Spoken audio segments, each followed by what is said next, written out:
and a return to the right path is the only possible option. If you inquire as to what Islam is, what you're likely to be told is something like this. Not the complete works, it's a Reader's Digest summary. Islam is the religion of truth. It is the embodiment of the code of life which Allah, the creator and Lord of the universe, has revealed for the guidance of mankind.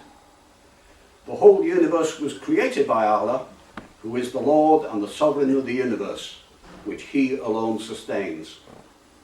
It means that there is only one supreme Lord of the universe. He is omnipotent, He is omnipresent, and the sustainer of the world and of mankind. Allah has prescribed a certain code of life as the correct one for mankind, but has at the time conferred upon man the freedom of choice as to whether or not mankind adopts this code as the actual basis for his life. Then there are certain rituals and practices which needn't detain us here. Islam is an Arabic word that denotes submission, surrender and obedience. The opposite, it would seem, of any conception of free and equal. The other literal meaning of the word Islam is peace. Islam, we are told, is a complete way of life and should be present in every field of human endeavour and existence. Islam provides guidance for all aspects of life, individual and social, material and moral, economic and political, legal and cultural, and national and international. Now, the fact that Islam prescribes norms of social behaviour makes it more than a religious doctrine.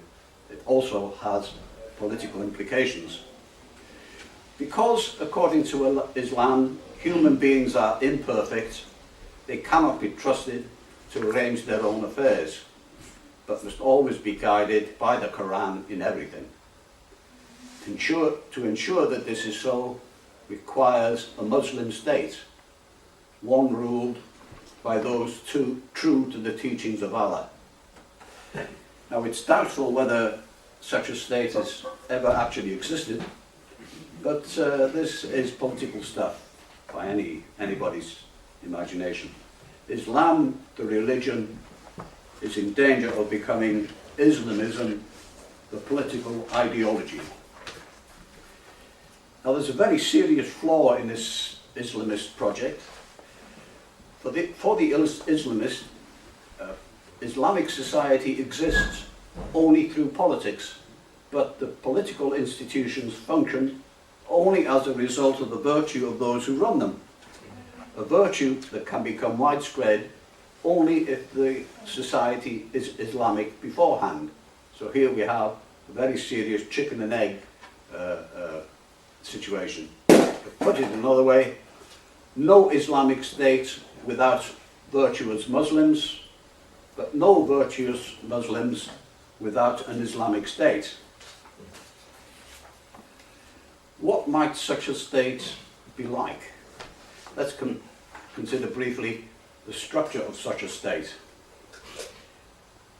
The Islamic State, be headed by the Khalifa, which is usually translated into English as Caliph.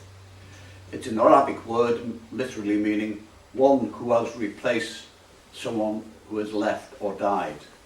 In the context of Islam, however, the word acquires a narrower meaning. The Muslim Khalifa is the successor in a line of successors to Prophet Muhammad's position as the political, military and administrative leader of all Muslims. Now, the Khalifa of the Muslim community must strive to do certain things, and I'll name four. Firstly, he must safeguard Islam in its original form and protect it against the introduction of new things. Secondly, it must establish justice including punishments for crimes among the people. Thirdly, it must ensure the protection of the Ummah, people within the boundaries of the Muslim state, regardless of whether they're Muslim or not, should feel secure enough to be productive.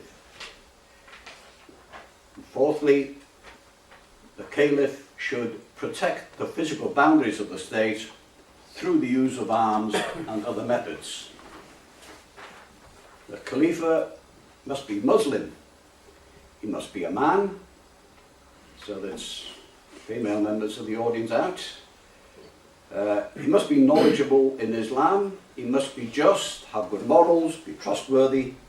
He must be physically able, non-handicapped, spiritual, brave, help to protect the Ummah against the enemies. His eyes, ears, tongue and body in general should be in working condition. He should also be able to wash up, empty the ashtrays and do the sweeping. How is the Khalifa chosen? There are three different ways. Firstly, he can be chosen by selection. The Khalifa is selected by a group of the best, most Islamically knowledgeable people in the society, and not by general vote of everyone. Secondly, he could be chosen by nomination. The current Caliph may nominate his successor. And the third way that's open is by force. If the current Caliph forces someone on the people to be the next Caliph, but that person isn't righteous, the society has the obligation to resist. Similarly, if there's no Caliph, as the situation is today, it is permitted for someone to forcibly seize power and declare himself the Caliph if he guarantees to abide by his responsibilities under Islam. Now you can see how this might lead to all kinds of unseemly behaviour. Nevertheless, that's what Muslim authorities tell us the situation is.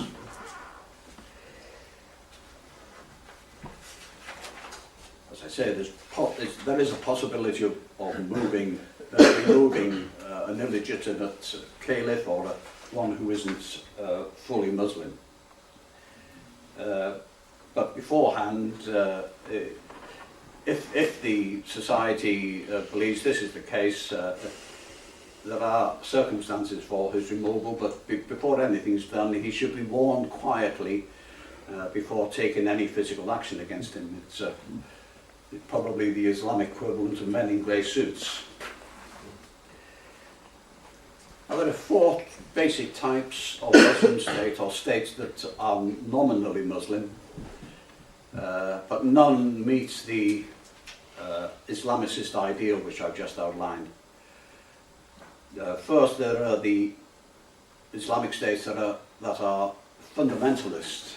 Afghanistan and the Taliban is the obvious example, also Iran. Then there are Muslim states that are traditionalists.